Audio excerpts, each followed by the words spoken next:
Light. It's something that we just can't live without in this modern world. It's something that we often take for granted. The lights in this room, the lights on my phone flashlight, street lights, headlights on cars. Lights are everywhere. Shining bright, keeping us out of the dark for 24 hours every single day, all the time. Everyone alive today has never lived in a world without artificial light. Maybe a power outage here or there, but artificial lights are around us all of the time. But we often don't really realize the negative effects that they could have on us or our environment. They go unnoticed for most people. Lights have become a part of our environment. Media theory's Marshall McLuhan said that we don't know who discovered the ocean, but we know it wasn't the fish. They're in it. They don't really consciously recognize that the ocean or the water is surrounding them. They lived in it their entire lives and it's just faded into the background. The same can be said for humans. We're just like the fish, but our ocean are the technologies that we've surrounded our societies around.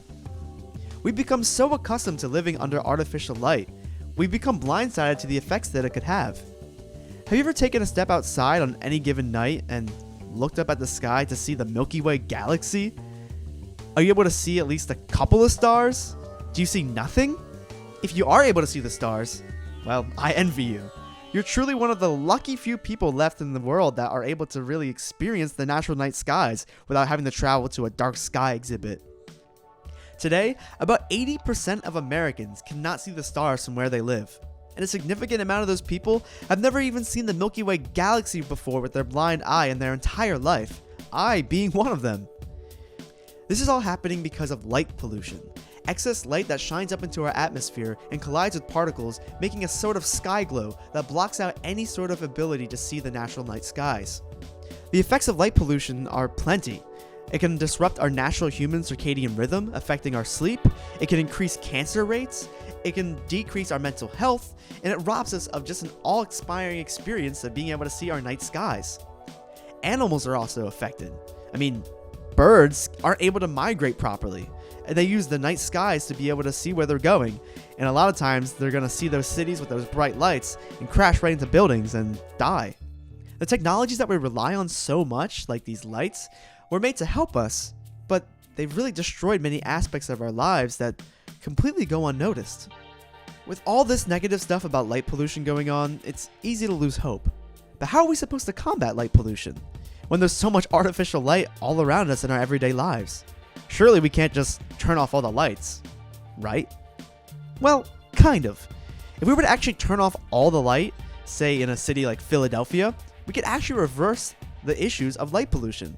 Light pollution is one of the few forms of pollution that, in theory, we can completely get rid of just by turning off all the lights. But convincing every single Philadelphian to turn off their lights would take a very strong case. Being dark skies compliant would allow everybody in the town to be able to see the night skies.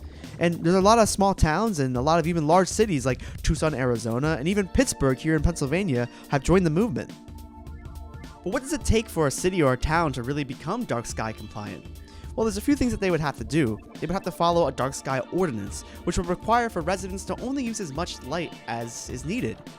All the lights would have to be directed in a downwards position, also using a warmer color light tone like amber colored, and really only using the lights when they need them. Now, being a dark sky compliant area would sound great, but would we really be able to do this in something like Philadelphia? Philadelphia is actually currently installing 130,000 LED street lights around the city to replace the old ones that they have, and this comes with some pros and cons in terms of the battle towards light pollution. These new light fixtures that they're adding are actually aiming to be more dark skies compliant than the ones they had before. They're changing the color to a more warmer tone in order to be dark skies compliant, and they also wanted to be able to add a little bit of a diffuser in order to cut down on the glare for drivers. This is just one step towards becoming dark skies compliant, but it's going to take a very long time before a city like Philadelphia is able to fully become dark skies compliant.